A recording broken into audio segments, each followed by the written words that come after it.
જઈ રહ્યા છીએ તમારા ચેપ્ટર 3 નું ઉદાહરણ 3.7 આપેલ નેટવર્કની દરેક શાખામાંથી વહેતો પ્રવાહ શોધો। પહેલા વહેલી વસ્તુ તો એક કે આપણે નેટવર્ક જ્યાં ક્યાંય પણ આવે ત્યાં કિર્ચોફના નિયમો, પહેલો નિયમ અને બીજો નિયમ અને વિદ્યુત સ્થિતિમાનના હિસાબો એની જરૂર પડે છે। તો આપણે આ પરિપથમાં પણ કિર્ચોફના બંને નિયમોનો યુઝ કરીશું જુદી જુદી જગ્યાએ।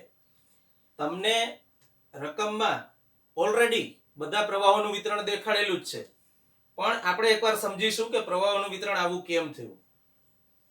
બીજી એક વાત એ છે કે અહીંયા તમે જોઈ શકો છો કે અહીંથી મેં આ બાજુ લખ્યું છે આટલું, અલગથી લખવાનું રીઝન છે પહેલું, આપણી ટેક્સ્ટબુકમાં આ ગણતરી આપેલી નથી એટલે આપણે આ ગણતરી ધ્યાનમાં રાખવાની છે।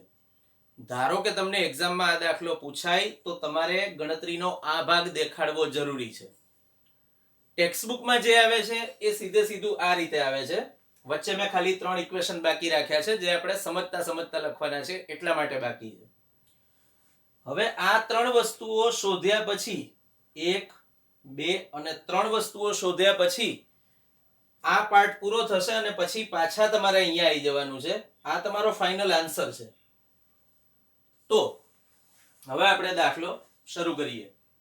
જો એક નેટવર્ક દેખાડેલું છે, અવરોધોનું નેટવર્ક, અને બે વિદ્યુત કોષો પણ ખરા, એક 10 વોલ્ટનો વિદ્યુત કોષ અહીંયા છે, બીજો 5 વોલ્ટનો વિદ્યુત કોષ અહીંયા છે। સૌથી પહેલા અહીંથી પ્રવાહ I1 નીકળતો દેખાડ્યો છે, તો પહેલું તો એ સમજી લેવાનું કે વિદ્યુત કોષમાંથી જેટલો પ્રવાહ નીકળતો હોય ને એટલો જ પ્રવાહ એમાં પાછો દાખલ થવો જરૂરી છે। તો અહીંયા બહાર આવતો પ્રવાહ I1 દેખાડ્યો છે, તો પછી અંદર દાખલ થતો પ્રવાહ પણ I1 હોવો જોઈએ। એ જ રીતે આને આપણે નામ આપ્યું છે I3, બહાર આવતો પ્રવાહ I3 છે, જોઈ શકો છો પાછો અંદર દાખલ થતો પ્રવાહ પણ I3 છે। બંને જગ્યાએ વિદ્યુત કોષોના ધન ધ્રુવમાંથી પ્રવાહ બહાર આવે છે આપણી સિસ્ટમ મુજબ, એટલે તમે એવું કહી શકો કે અહીંયા કોષની રાસાયણિક ઉર્જાનું રૂપાંતરણ થઈ રહ્યું છે વિદ્યુત ઉર્જામાં, અને એ વિદ્યુત ઉર્જા વિદ્યુત પ્રવાહના સ્વરૂપે બધા અવરોધોને મળે છે અને આ અવરોધોનું આખું નેટવર્ક ચાલે છે। હવે પાછા આ મુદ્દા પર આવીએ। I1 પ્રવાહ અહીંયા પહોંચ્યો એ બિંદુએ, તો હવે એ બિંદુ પાસેથી પ્રવાહના બે ભાગો પડશે। I1 જેટલા પ્રવાહમાંથી I2 જેટલો પ્રવાહ આ તરફ ગયો, તો અહીંયા બાકી રહેતો પ્રવાહ I1 - I2 આવ્યો। ફરીથી તમે આ બિંદુએ પણ કિર્ચોફનો પહેલો નિયમ વાપરી શકો છો, જે તમને એવું દર્શાવે છે કે જેટલા પ્રવાહો દાખલ થતા હોય એટલા જ બહાર આવતા હોય જે તે જંક્શન માટે। તો આ એ પાસે 3 વાહકો ભેગા થયા। જો આપણે એવું કીધું હતું કે 2 થી વધુ વાહકો જ્યાં ભેગા થતા હોય એ બિંદુને જંક્શન કહેવાય, તો એ અર્થમાં એ જંક્શન છે, બીજું નામ બ્રાન્ચ પોઈન્ટ। તો જંક્શન એ પાસે I1 જેટલો પ્રવાહ દાખલ થાય છે, એટલે હું I1 લખી કાઢું ખાલી, અને બહાર આવતા પ્રવાહોનો ટોટલ આના જેટલો જ થવો જોઈએ। તો બહાર આવતા પ્રવાહો એક તો છે I2 અને બીજો છે I1 - I2, જોઈ શકો છો બંને મૂલ્યો સરખા થયા। દાખલ થતો પ્રવાહ I1, બહાર આવતો પણ I1। તો તમે એવું કહી શકો કે પ્રવાહોનું વિતરણ સમજવામાં કિર્ચોફનો પહેલો નિયમ આપણને ઉપયોગી છે। આ જ નિયમનો હજુ આપણે બીજા જંક્શન્સ પર પણ યુઝ કરવાનો છે। હવે I2 જેટલો પ્રવાહ 4 ઓહ્મ અવરોધમાં થઈને સીધે સીધો બિંદુ B પર પહોંચે છે। હવે B પાસે આપણે અટકી જઈએ છીએ, કારણ કે અહીંથી I2 જેટલો પ્રવાહ એન્ટર થયો, અહીંથી આ વિદ્યુત કોષનો I3 જેટલો પ્રવાહ એન્ટર થયો, તો હવે આ જંક્શનમાંથી બહાર આવતો કુલ પ્રવાહ થશે I2 + I3, કારણ જો 3 જંક્શનમાંથી પ્રવાહ દાખલ થતો હોય તો કોઈ પ્રવાહ બહાર આવતો જ નથી, એવું થયું, જે શક્ય નથી। એટલે અહીંથી I2 દાખલ થયો, અહીંથી I3 દાખલ થયો, અને બંને ભેગા થઈને I2 + I3 પ્રવાહની રચના કરે છે। 2 ઓહ્મ માંથી વહેતો પ્રવાહ I2 + I3 છે। એ I2 + I3 આગળ વધીને બિંદુ C પર પહોંચે છે। હવે આપણે યાદ કરીએ કે આપણે બેટરીમાં જેટલો પ્રવાહ નીકળતો હતો એટલો જ પાછો મળવો જોઈએ એવું કીધેલું હમણાં, મતલબ કે આ પ્રવાહ I1 છે, આપણે જાણીએ છીએ। તો આ I2 + I3 દાખલ થયો, એમાંથી I1 જેટલો પ્રવાહ બાદ થઈ ગયો, તો હવે અહીંયા પહોંચતો પ્રવાહ છે I2 + I3 - I1. એ જ પ્રવાહ હજુ આગળ જશે I2 + I3 - I1. ડી બિંદુએ પાછું આપણે એવું વિચારીએ કે આ પ્રવાહ દાખલ થાય છે, બીજો જે I1 - I2 વાળો ભાગ પડ્યો તો એ પણ સીધે સીધો અહીંયા દાખલ થાય છે. તો હવે દેખીતી વાત છે બંનેમાંથી પ્રવાહ બહાર આવતો હોવો જોઈએ. આ બંનેનો ટોટલ થઈને પ્રવાહ બહાર આવતો હોવો જોઈએ. હવે આ બંનેનો ટોટલ કરો તો I1 ધન અને ઋણ ઉડી જશે, I2 ધન અને ઋણ ઉડી જશે, વધશે ખાલી I3. તો આપણું ગણિત સાચું પડ્યું કે ભાઈ I3 જેટલો પ્રવાહ જે અહીંથી બહાર આવતો હતો આ કોષમાંથી એટલો જ પ્રવાહ એને પાછો મળી જાય છે 5 વોલ્ટના વિદ્યુત કોષને. હવે આપણે જુદા જુદા બંધગાળાઓ માટે કિર્ચોફનો બીજો નિયમ વાપરીશું. બંધગાળા અથવા લૂપ, મેં તમને એની વ્યાખ્યા એવી કહેલી કે અવરોધો અને સુવાહક વડે રચાતો બંધગાળો. અહીંયા જનરલ વ્યાખ્યા આપવી હોય તો સુવાહકો અને વિદ્યુતીય ઘટકો વડે રચાતો બંધગાળો, એને આપણે નામ આપ્યું છે લૂપ. તો પહેલા હું લૂપ વિચારું છું ADCA માટે. ADCA હું દરેક લૂપ માટે વારાફરતી કિર્ચોફનો બીજો નિયમ વાપરીશ. તો મેં અહીંયા ખાલી રિકોલ કરવા માટે કિર્ચોફના બીજા નિયમની સંજ્ઞા પદ્ધતિ તમને આપેલી છે, જેમાં મેં લખ્યું છે σIR = σε. IR વાળું પદ જો મુસાફરીની દિશામાં પ્રવાહ હોય તો ઋણ ગણાય, અને આપણે મુસાફરી કરીએ છીએ બંધગાળામાં જે દિશા પર, એની વિરુદ્ધ દિશામાં પ્રવાહ હોય તો એ પદ ધન ગણાય. સામે જ્યારે એપ્સાઇલોન લખો ત્યારે કોષનો જે ધ્રુવ પહેલા આવતો હોય એની સંજ્ઞા આપણે લાગુ પાડીએ છીએ એને, મુસાફરીમાં જે ધ્રુવ પહેલા આવ્યો એની. તો હવે આપણે પહેલા બંધગાળો લઈએ છીએ ADCA. A થી D પર જતા આપણે A થી D પર ગયા, જો આપણી મુસાફરીની દિશામાં જ પ્રવાહ છે તો આ પદ ગણાય ઋણ. તો આપણને મળશે IR વાળું પદ ગણવાનું માઈનસ ઋણ પદ છે એટલે અવરોધ 4 અને પ્રવાહ કેટલો I1 - I2.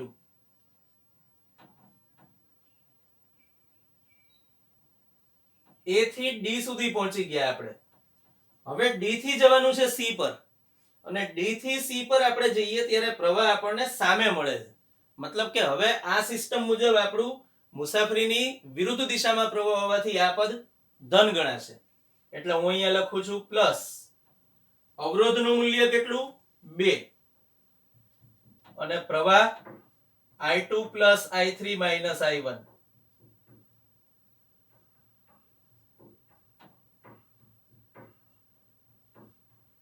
તો આપણે D થી C સુધીનું કામ પણ પૂરું કરી નાખ્યું. હવે C થી પાછા A પર જવાનું છે, જેમાં વચ્ચે અવરોધ 1 ઓહ્મ છે એટલે લખવાની જરૂર નથી IR વાળા પદમાં. તો પ્રવાહ આપણી મુસાફરીની જ દિશામાં હોવાથી આ પદ ઋણ ગણાશે I1 = એક વિદ્યુત કોષ આવે છે એટલે સામેની બાજુએ હું જ્યારે લખું ત્યારે વિદ્યુત કોષનો જે ધ્રુવ પહેલા આવે એની સંજ્ઞા લાગુ પડશે. તો પહેલા કયો ધ્રુવ આવ્યો? ઋણ ધ્રુવ. તો અહીંયા મારે લખવું પડે -10.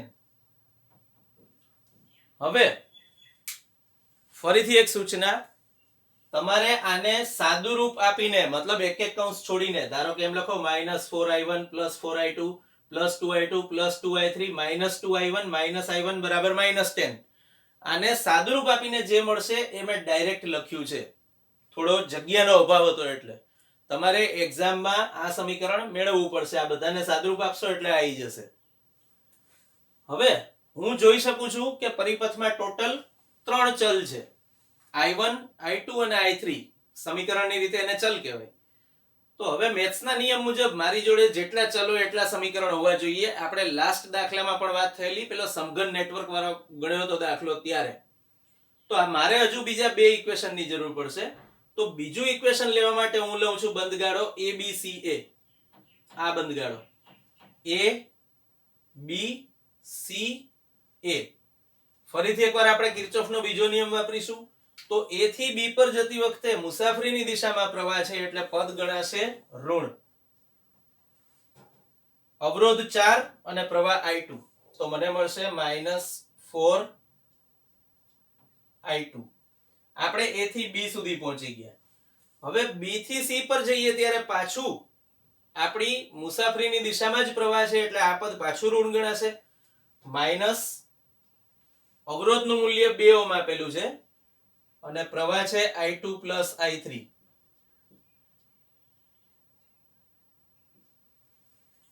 એ જ રીતે હવે C થી આપણે A B C સુધી પહોંચી ગયા. હવે C થી પાછા A પર જઈએ ત્યારે આગળ કર્યું હતું એ જ રીતે -I1 આવશે. તો -I1 ઇક્વલ્સ ટુ C થી A માં પાછો એ જ રીતે વિદ્યુત કોષ આવ્યો એટલે આપણે મૂકીશું -10. પાછું આ બધા કૌંસ છોડીને મતલબ -4I2 -2I2 -2I3 -I1 equals to -10 આને સાદું રૂપ આપશો ત્યારે તમને મળશે આ. તો મેં એ સમીકરણને નંબર 2 આપી દીધો. પહેલાને નંબર 1 આને નંબર 2. પણ હજુ મને બે જ સમીકરણ મળ્યા છે. મારે જોઈએ છે 3 સમીકરણ. તો ત્રીજું સમીકરણ મેળવવા માટે હું લઉં છું લૂપ BCD એપ્સિલોન B.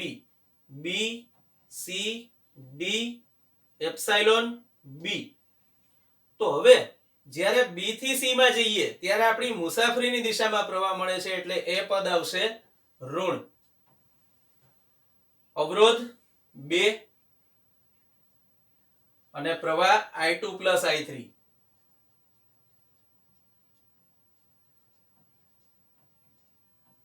હવે C થી D પર જઈએ ત્યારે પાછું હજુ પણ મુસાફરીની દિશામાં જ પ્રવાહ મળે છે એટલે આ પદ પણ ઋણ આવશે.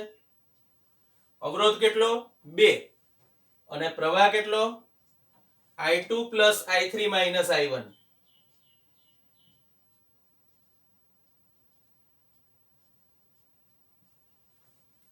અને હવે હું D થી જ્યારે એપ્સિલોન પર જાઉં અથવા એપ્સિલોન થી B પર જાઉં મતલબ D એપ્સિલોન B આખા ભાગમાં કોઈ અવરોધ હાજર નથી એટલે આપણે આના માટે IR વાળું પદ ગણવાની જરૂર નથી.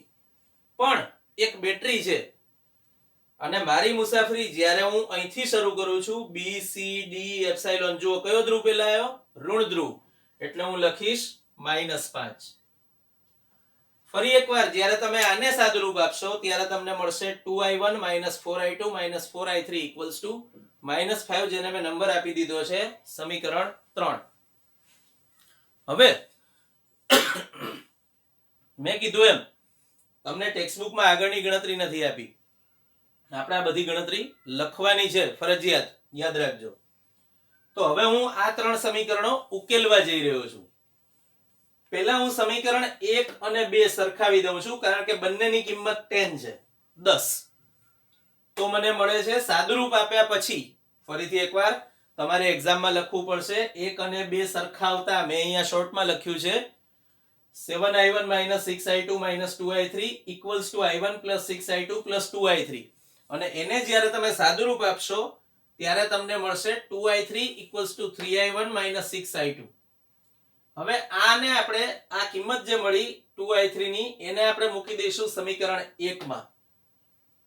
અને બીજી વાર જ્યારે આપણે એને ઉકેલીશું ત્યારે મળશે 2.5 એમ્પિયર I1 ની કિંમત.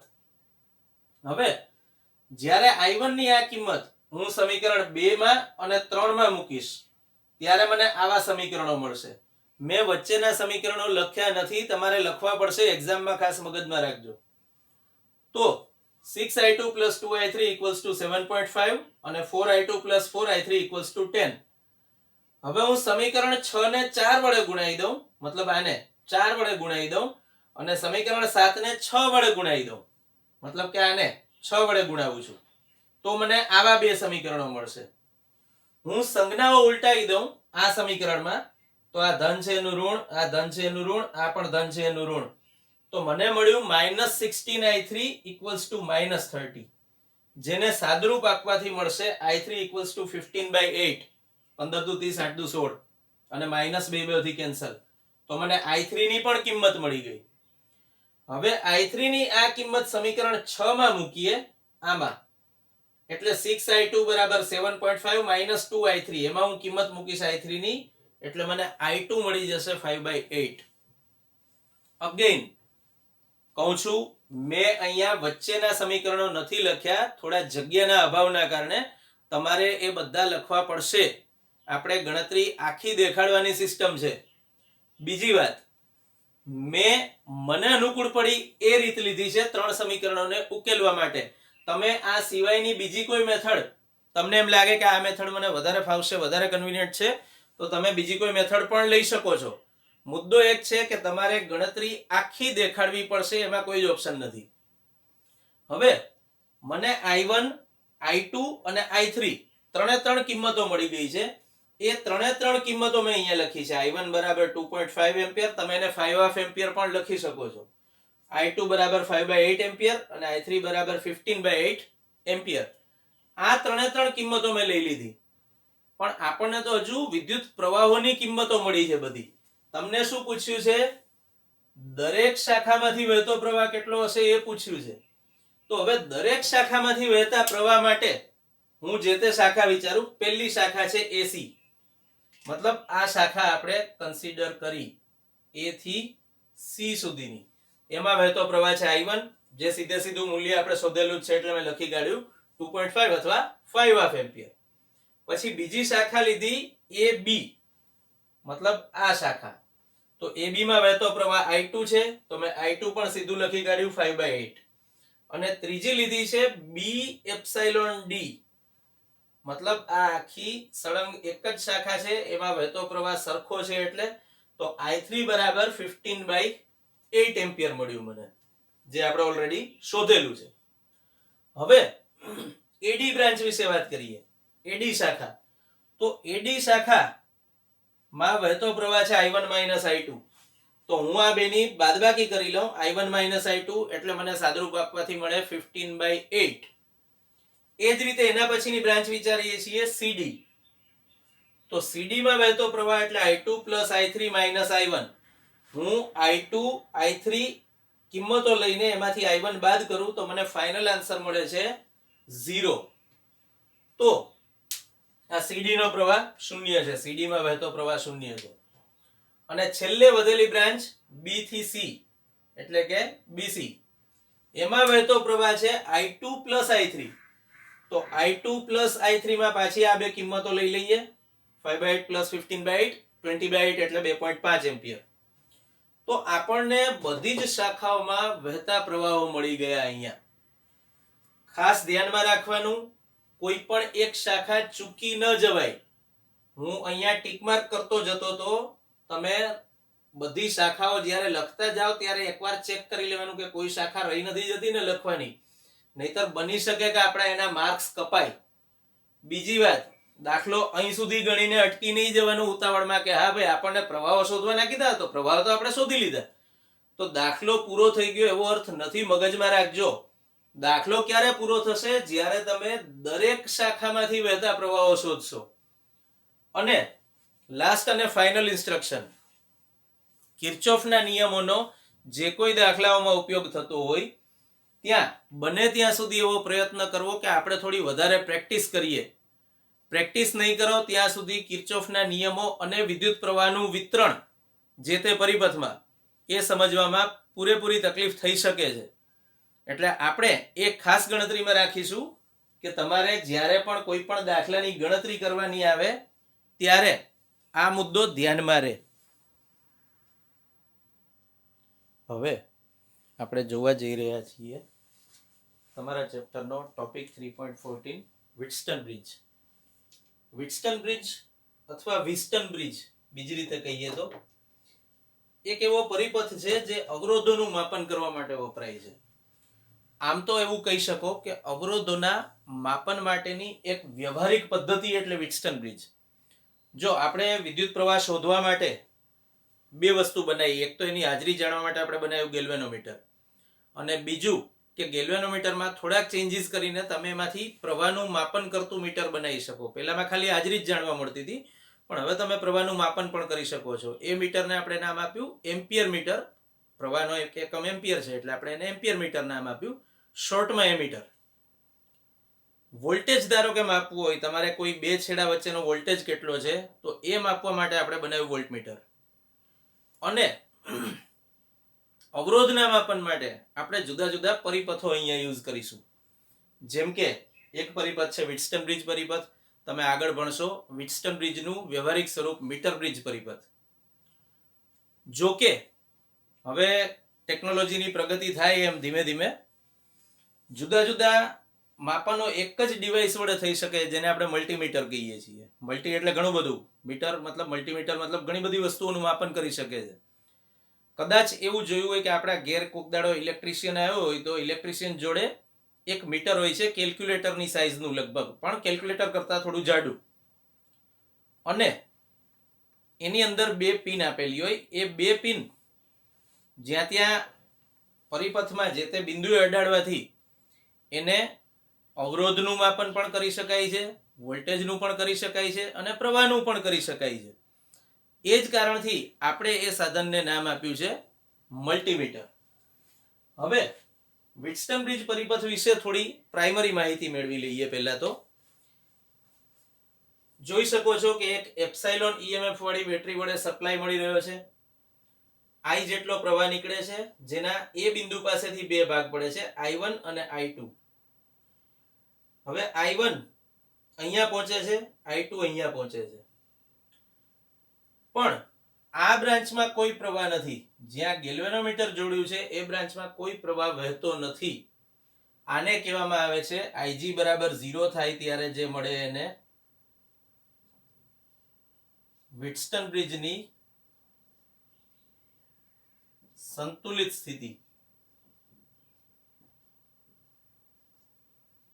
હવે સવાલ એ છે કે આ સંતુલિત સ્થિતિ મેળવી કઈ રીતે શકાય?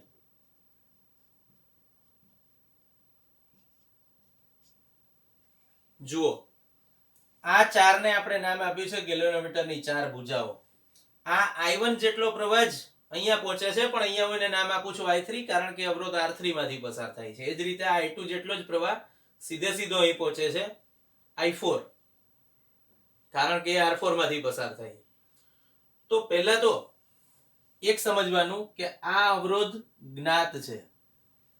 જ્ઞાત મતલબ આપણે જાણીએ છીએ જેનું મૂલ્ય એવો એક અવરોધ છે. એ જ રીતે આ R1 પણ જ્ઞાત અવરોધ છે. આ R3 છે ને એ અજ્ઞાત ચલ અવરોધ છે.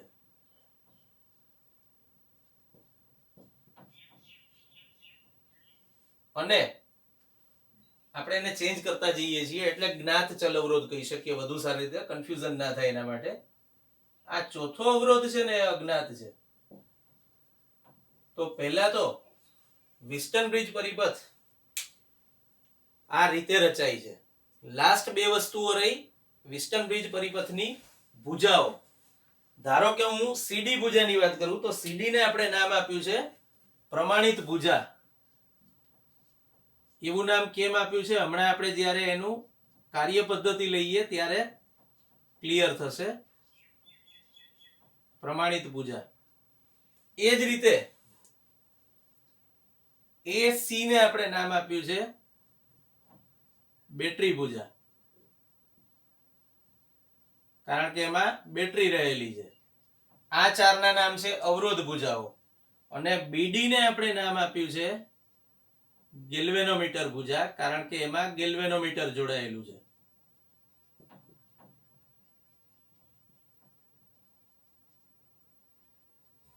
હવે મેં હમણાં જ કીધું કે ગેલ્વેનોમીટર વિદ્યુત પ્રવાહની હાજરી દર્શાવતું સાધન છે. વિદ્યુત પ્રવાહ હાજર છે કે નહીં, કોઈ જગ્યાએથી વિદ્યુત પ્રવાહ વહે છે કે નહીં, એ જાણવા માટે આપણે ગેલ્વેનોમીટર યુઝ કરીએ છીએ. તો સાદી રીતે કહીએ તો અહીંયા ગેલ્વેનોમીટર બ્રાન્ચમાં ડિફ્લેક્શન ગેલ્વેનોમીટરનું નથી મળતું, મતલબ ગેલ્વેનોમીટરમાં જે દર્શક હોય એનું આવર્તન નથી મળતું. તો ગેલ્વેનોમીટર બ્રાન્ચમાં વહેતા પ્રવાહને મેં નામ આપ્યું છે Ig અને એ 0 છે. પ્રવાહ હંમેશા વધુથી ઓછા સ્થિતિમાન તરફ વહે. તો તમે એવું કહી શકો કે વ્હિટસ્ટન બ્રિજની સંતુલન સ્થિતિમાં આ બંને સમસ્થિતિમાન બિંદુઓ થયા. 2 બિંદુઓના સ્થિતિમાન સરખા છે, મતલબ તેઓ સમતુલ્ય ગણાય સ્થિતિમાનની રીતે, અને તેમાં કોઈ એક બિંદુથી બીજા બિંદુ તરફ પ્રવાહ વહી શકતો નથી. હવે સવાલ એ છે કે આવી પરિસ્થિતિ કઈ જાતે ને જાતે ના મળે, એ આપણે મેળવવી પડે. તો એવી પરિસ્થિતિ મેળવવા માટે આપણે શું કરીએ છીએ? આ જ્ઞાત ચલ અવરોધ છે ને એના એ જે બ્રાન્ચમાં છે ને એને આપણે નામ આપ્યું છે પ્રમાણિત ભુજા. જો સમજો આ 2 ફિક્સ છે, ચલ નથી. જ્યારે આ કેવો છે? ચલ છે. તમે આ 2 અવરોધો પરિપથમાં જોડીને ફિક્સ કરી દીધા છે, મતલબ એના મૂલ્યો બદલાતા નથી. હવે આનું મૂલ્ય અહીંયા અજ્ઞાત અવરોધ જોડી દીધેલો છે ઓલરેડી, જેનું મૂલ્ય તમારે શોધવું છે. તો આનું મૂલ્ય તમે એવી રીતે બદલતા જાઓ કે જેથી ગેલ્વેનોમીટરનું આવર્તન શૂન્ય મળે, મતલબ કે આ બ્રાન્ચમાં વહેતો પ્રવાહ શૂન્ય મળે. તો એને આપણે નામ આપ્યું છે વ્હિટસ્ટન બ્રિજની સંતુલિત સ્થિતિ. હવે સંતુલિત સ્થિતિમાં હું જુદા જુદા બે ગાળાઓ માટે કિર્ચોફના બીજા નિયમનો ઉપયોગ કરું. તો પહેલા હું બંધ ગાળો લઉં છું A B D A, એટલે કે લૂપ. તો loop A B D A, હું A થી જ્યારે B પર જાઉં ત્યારે આપણી મુસાફરીની દિશામાં પ્રવાહ મળે છે, એટલે આપણે IR વાળું પદ ઋણ ગણીશું અને પ્રવાહનું મૂલ્ય છે I2, અવરોધનું મૂલ્ય R2, એટલે આપણે લખીશું -I2 R2. હવે એ જ રીતે B થી D માં ગેલ્વેનોમીટરનો કંઈક અવરોધ હશે ખરા, પણ પ્રવાહ શૂન્ય છે એટલે મારે અવરોધ કન્સિડર કરવાની જરૂર નથી. અને D થી A માં જઈએ ત્યારે આપણી મુસાફરી આ દિશામાં છે અને પ્રવાહ વિરુદ્ધ દિશામાં મળ્યો, એટલે આ પદ ધન ગણાશે. એટલે હું લખું છું પ્લસ IR વાળા પદમાં I ની જગ્યાએ I1 લીધું અને R ની જગ્યાએ R1 લીધું. તો R1 I1 R1 equals to 0, કારણ કે આપણે જે બંધ ગાળો વિચાર્યો A B D A, એમાં કોઈ પણ બેટરી હાજર નથી. તો આના પરથી ફાઇનલી મળે છે I2 R2 equals to I1 R1. આના પરથી મને I2 by I1 ની કિંમત મળે છે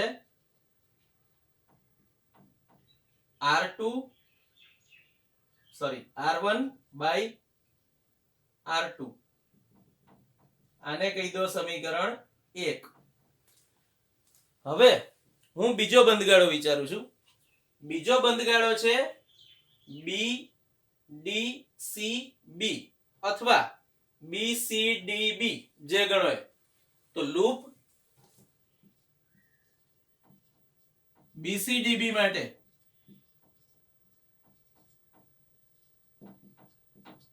હું પાછો આ જ રીતે હિસાબ કરું છું. B થી C માં જતા પ્રવાહની દિશામાં મુસાફરી છે, એટલે આ પદ ઋણ ગણાશે, એટલે -I4 R4 થશે.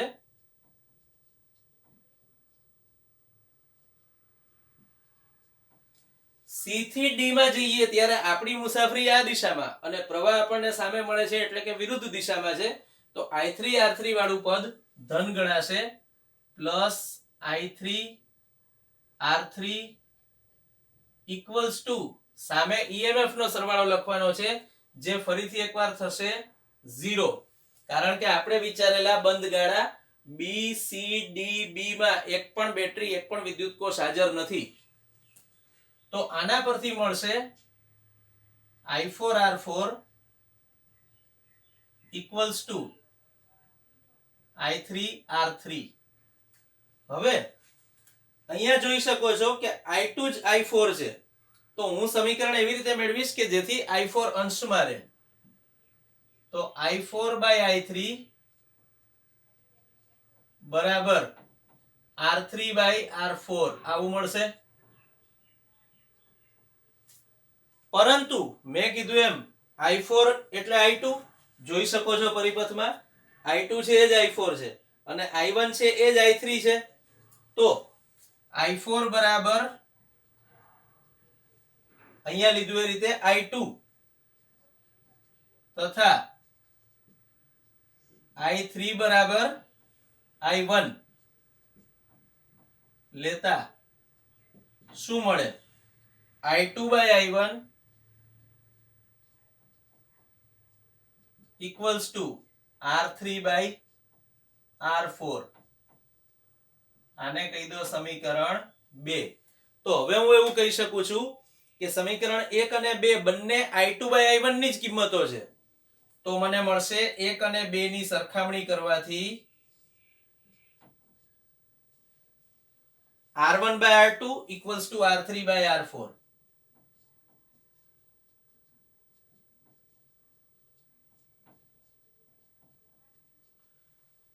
આ સમીકરણમાં કિંમતો મૂકીને તમે અજ્ઞાત અવરોધ R4 નું મૂલ્ય શોધી શકો છો. તો આના પરથી R4 નું સમીકરણ મળે છે R2 R3 upon R1.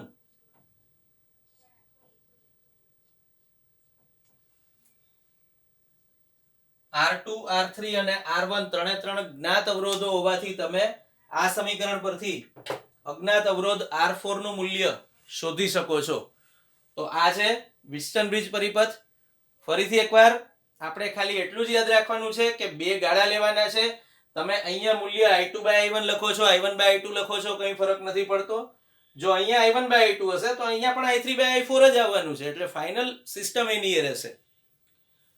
હવે વિસ્ટન બ્રિજનું સમીકરણ યાદ રાખવાનો એક ઈઝી ઉપાય જોઈ શકો છો કે 1/2 મતલબ આના છેદમાં આ ઇક્વલ્સ ટુ આના છેદમાં આ થવું જોઈએ.